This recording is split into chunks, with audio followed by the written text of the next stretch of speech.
Oke, sebelum penjelasan program dari saya, perkenalan dulu. Nama saya adalah Nanda Prayogi, biasa dipanggil Yogi dengan NIM A11 2021 13505. Eh, Kali ini saya ada penugasan dari Bengkel Coding, yaitu eh, mengumpulkan data, menelaah data, menganalisasi data, menentukan objek data, dan membersihkan data. Dari kelima langkah ini, saya sudah mengerjakannya. Untuk file datasetnya sendiri, yaitu di sini, data vital. Kita buka dulu. Nah, di data ini masih data mentah ya. Uh, untuk pemrosesannya sendiri, saya pakai Google Colab dengan directory folder. Saya pakai mounting.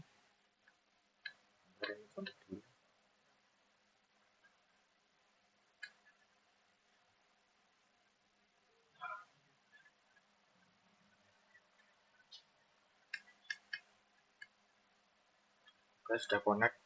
Untuk file data mentahnya ini pakai vital.csv. Saya sudah monitornya di Google Drive saya. Ini kita hapus dulu aja.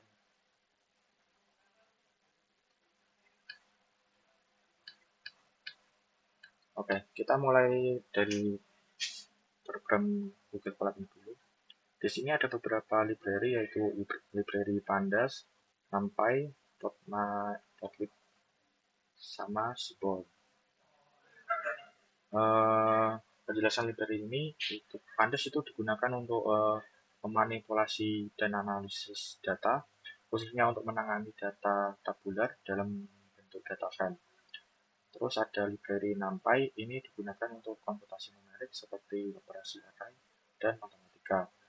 Untuk Plotly, khususnya PyPlot sendiri digunakan untuk visualisasi data dalam bentuk grafik seperti diagram batang, garis, dan lain-lain. Terus ada Seaborn, digunakan untuk membuat visualisasi statistik yang lebih menarik dan informatif. Itu merupakan beberapa library yang saya jelaskan. Selanjutnya kita run selnya.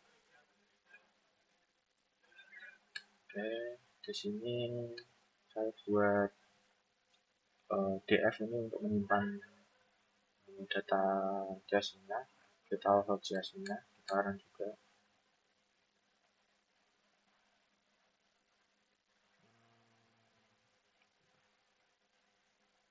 Belum ya. Kita mounting dulu.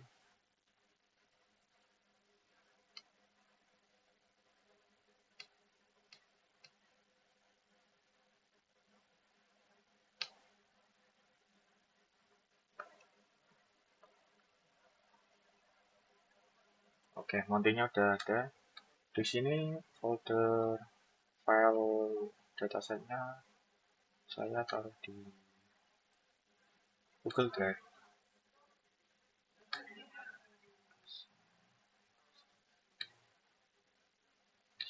Di sini kita copy paste aja.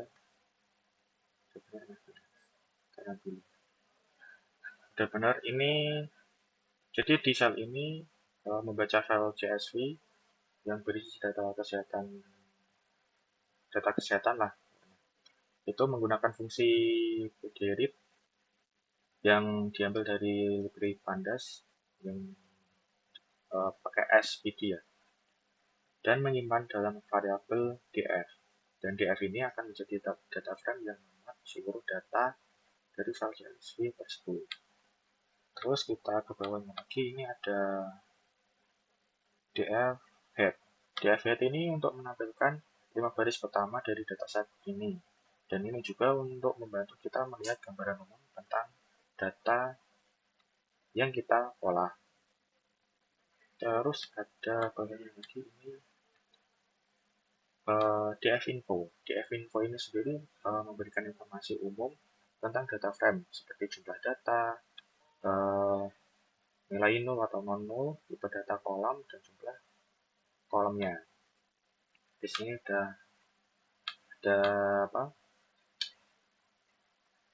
info dari kolom-kolom tersebut, data-data tersebut. Lalu kita lanjut ke sel df describe. Nah, df describe ini menampilkan statistik deskriptif, misalnya rata-rata, standar deviasi, atau nilai minimum dan maksimum. Nah, untuk kolom numerik dalam dataset tersebut. Terus di bawahnya lagi ada sel df is no sum. Nah, di sel ini, di program ini menunjukkan itu jumlah nilai yang hilang atau nol di setiap kolom. Nah, ini merupakan hasil dari program tersebut atau objek tersebut. Lalu ada lagi ini def duplikat sum. Def duplikat sum ini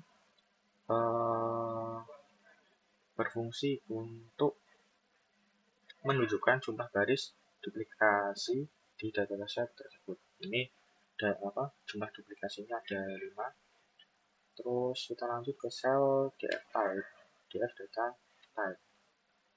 Df data type ini berfungsi untuk menampilkan tipe data masing-masing kolom. Jadi sama dengan yang atas tadi, hampir sama. Cuman untuk yang atas tadi itu ada non-null, terus yang bawah tadi cuma tipe datanya aja. Lalu sel berikutnya itu ada printdf bulk data value count. Jadi di program ini, di sel ini itu berfungsi untuk menghitung jumlah kemunculan setiap kategori dalam kolom data yang mungkin berhubungan dengan status kesehatan janin. Lalu ada sel variabel df_clean ini berisi tentang data frame ini di drop. Nah, dropnya ini fungsinya untuk menghapus garis yang memiliki nilai nol atau missing value pada dataset tersebut. Nah, setelah ini dataset akan menjadi lebih bersih tanpa data yang hilang. Lalu ada delete drop. Terus ini ada df_clean drop duplicate. Df_clean drop duplicate ini menghapus baris yang memiliki data duplikasi sehingga dataset menjadi lebih konsisten dan bisa divisualisasikan data sehingga memberikan suatu informasi yang kita inginkan. Terus ada df_clean info. df_clean info ini sudah menampilkan informasi dari kolom-kolom setelah kita olah.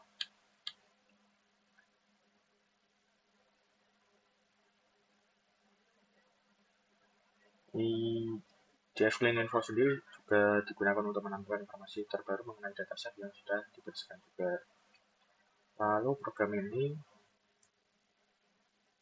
di sel ini df_clean_csv itu menyimpan dataset yang sudah dibersihkan dengan variabel terakhir yaitu df_clean ke dalam csv baru dengan nama variable clean di sini. Nah, variable clean csv. Lalu index false juga digunakan untuk mencegah penulisan indeks data frame ke dalam file csv atau replikasi lah. Nah, di program yang sudah saya jelaskan ini, kita sudah melalui beberapa langkah penting untuk mempersiapkan data yang bersih dan siap digunakan dalam analisis lebih lanjut. Pertama, kita memuat dataset kesehatan janin dari file CSV dan melakukan pengecekan awal untuk merumus data nilai yang hilang seperti duplikat yang ada. Nah, selanjutnya kita membersihkan data dengan menghapus nilai yang hilang dan duplikat, memastikan bahwa dataset kita lebih konsisten dan akurat. Akhirnya kita menyimpan dataset yang sudah dibersihkan untuk digunakan dalam analisa atau analisis atau model prediksi selanjutnya.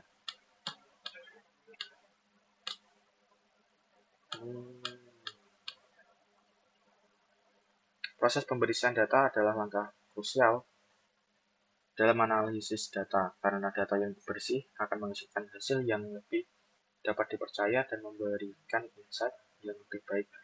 Dengan menggunakan program ini, kita telah memastikan bahwa data kita siap untuk tahap analisa berikutnya. Sekian dari saya, terima kasih.